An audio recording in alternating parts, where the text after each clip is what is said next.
Well, good morning, everyone. I hope everyone's doing well and staying safe. Uh, Thank you for joining us for our latest Coffee with Chris. And today we're really pleased to be joined by Dean Kristen from New Hampshire Housing. Obviously, as we have gone through this pandemic, we know that individuals have been struggling to pay their rent and their mortgage on time.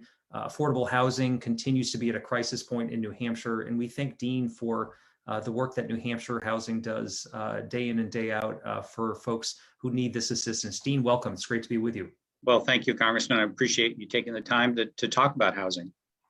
Well, thanks. And I know there have been a number of programs and funding that has been authorized through the COVID relief legislation that we've seen, from the CARES Act to the most recent bill, the American Rescue Plan. And I wanted to zero in on one program that has recently opened up for renters in New Hampshire. It's the Emergency Rental Assistance program. I'm wondering if you can tell us a little bit about the assistance that's available through this program and how people can go about applying. Absolutely. So as you pointed out, there have been a number of initiatives that Congress has passed over the last year to help address critical issues. And one of them that came about as a result of the stimulus bill that was passed at the very end of 2020 was the Emergency Rental Assistance Program that targets individuals who are having difficulty paying rent or utilities as a result of COVID-19. And that program was funded at a $25 billion level nationally, and there were allocations to states, and the state of New Hampshire received a $180 million allocation of funds from the Department of Treasury to focus on this program.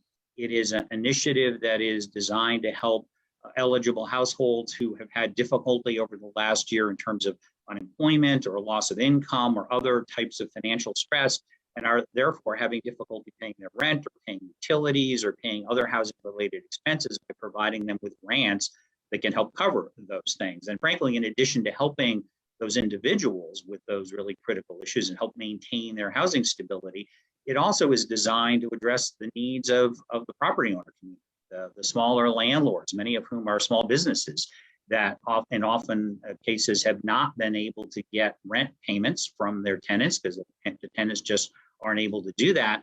They've been limited in their ability to do what they traditionally would have done, which was to evict people, unfortunately, who can't pay rent by various government orders, and they're therefore suffering financially. So it also helps that industry in a very direct way. So it's got that dual kind of positive benefit. Program went live, as you pointed out, on the 15th of March. It is a partnership between the Governor's Office for Emergency Relief and Recovery, or GOFR, as it is called, and New Hampshire Housing at the state level, if you will. And we're working with the state's 5 Community Action Program agencies, or CAP agencies, to distribute those funds. They're very skilled in managing federal resources and dealing with a range of complicated programs. And they have people throughout the state who can interact with clients, answer questions, or also work with property owners. The program is best accessed online. So there are 2 ways you can do that. You can go to a website, which is capnh.org, so capnh.org, and that will direct you to the appropriate community action agency for your geographic area. And there's an online application that can be filled out. Documents can be uploaded if necessary to support your application. It's the quickest, easiest way to do it. And people that did that on the 15th of March are already getting payments made on their behalf to property owners, utilities, and others. So it's a very effective way. Or you can go to our website, which is nhhfa.org. We'll give you information about the program and direct you to the appropriate source as well. There are people that don't have access to the internet or are comfortable with it. In that case, they can interact with us. We'll get them a printed application, or they can request it directly from the CAP. So printed applications will also be processed. It's just that, just like a tax return, if you file it electronically, it's going to go quicker. You're going to get your refund quicker. In this case, if you file electronically, you're going to get assistance more quickly. Program has some income limits attached to it, and so you do need to be mindful of those, and those are available online. And there also are some other eligibility requirements that people need to make. But both the Department of Treasury at the federal level, the statute, the way Congress put it together, and the way we at the state level have worked together to come up with policies have all been focused on being as flexible as possible, making sure that as many people as possible are eligible. And we're prepared to continue to look at those issues and make sure that this program serves as many people as we possibly can. Well, thanks for the overview there. I think it's great to know those resources are available. And I know there are a lot of households that have been struggling to make payments on time. Maybe they've made it up to this point and are not falling behind in terms of their rent or utilities, but they might need some assistance. Is someone in that kind of a situation also eligible to seek these funds? Absolutely. The money can be used to pay arrearages, meaning obviously payments that you owe that you were not able to make. Beginning as early as April of 2020, so from then on, both for rent and for utility payments, or it can be used for prospective rent payments. So to go to your point, Congressman, someone that has really done the right thing and worked hard and used their own resources, but now finds themselves very much at risk still because it's hard for them to keep up with their rent or utility payments, they can request payments going forward for rent and utilities. As well. And so we expect to see the program serve both people who have arrearages and people who need help on a go-forward basis. The amount of support that this program can provide can go as long as 15 months between arrearages and prospective rent payments. And if someone is in the program, do they remain in the program for the duration of it, or does that depend on their specific financial situation? Depends on their circumstances. The program can pay arrearages back to April as far as rent goes, or prospective rent payments. The statute requires that if they're getting paid on a prospective basis, that every 3 months we have to revalidate their eligibility, but they can continue to get assistance as long as they remain eligible going forward. And the total amount of assistance cannot exceed 15 months in this program structure. Well, I think you make a great point about, this program supporting both the renters as well as the landlords. It also supports our local tax base, frankly, too, to make Absolutely. sure people are paying their property taxes on time. So it really has a ripple effect, I think, across our community and across our economy. I'm wondering specifically about who can apply. The renter can apply for the assistance. The landlord can also, with the renter's consent, put in an application. Is that correct? Yes, that's absolutely true. Congress, I think, was very thoughtful when it said that in the statute that the programs needed to make provision for property owners to apply on behalf of their tenants, as it were. There is a requirement that they do that together so that the tenant knows that that application is being made and participates and signs off on the application. But we've reached out to many property owners, made them aware of the program. And I know that a lot of them are working with their tenants to put together applications and submit them. And again, to go to your point, the program is designed not only to help the tenants and stabilize their housing, but also to address the needs of property owners who may have been at risk over the last year, and help pay not just their mortgages, but their tax payments, as you point out, their utility bills, and just the cost of maintaining and operating the housing in which people live.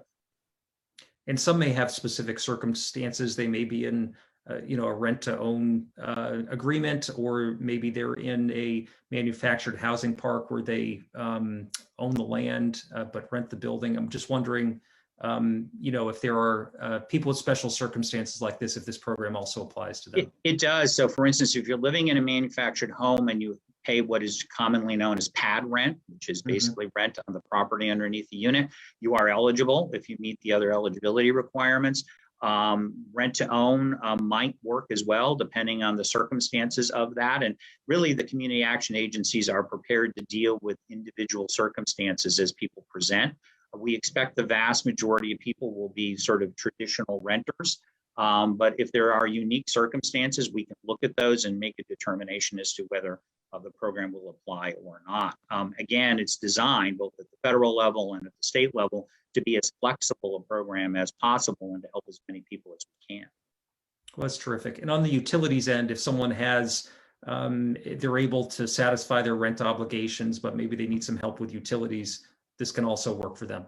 Yes, and the definition of utilities is very broad. So it includes your traditional regulated utilities like natural gas or electricity, but it also includes home heating oil costs, or if you heat with wood and you've been purchasing the wood from a source and been unable to pay for that or are unable going forward, we can provide support for that. There's even a provision to support internet access for individuals, which is not traditionally viewed as a utility, but Congress, I think, and then the Treasury recognized that internet is so important for people now in this environment that we're all in, particularly for maintaining work opportunities, for schooling opportunities. And so they allowed resources to be used to help pay for internet as well.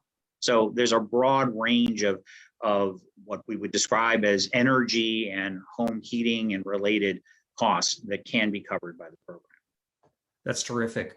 Well, I'm wondering if you might help highlight some of the other aspects of the COVID relief bills that pertain to housing in New Hampshire. Anything else that folks should be aware of that is out there that might be a tool for them as they seek to navigate a tough financial picture for their families? Sure. The American Rescue Plan, which, as you know, you all just passed just a couple of weeks ago, has a number of interesting and significant programs in it. Among them, for instance, is funding for additional resources to help create more supportive housing opportunities. One of the things I think the pandemic has really put a spotlight on is the number of people in our communities that are homeless or at risk of homelessness.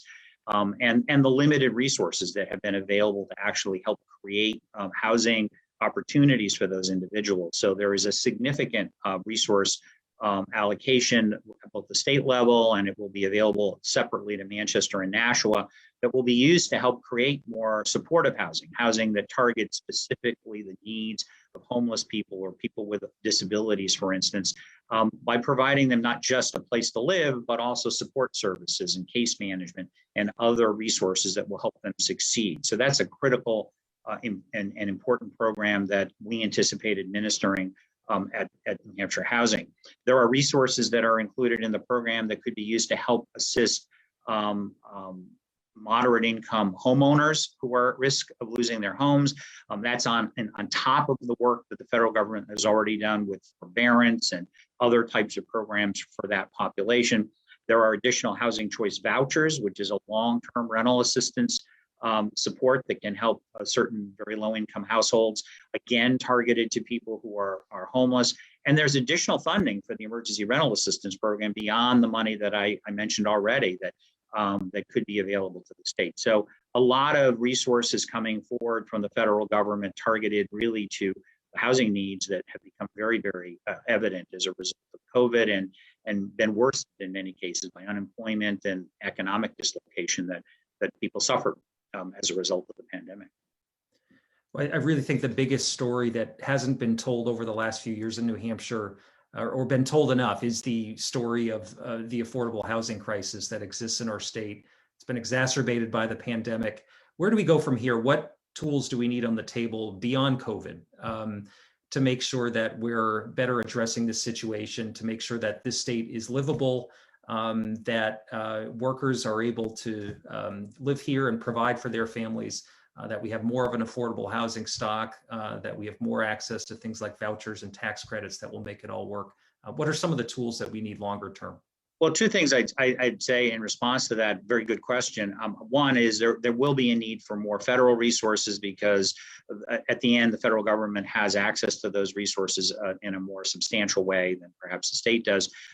In cases like you're pointing out, voucher and tax credit programs that are designed to help produce more affordable, more workforce housing across our state.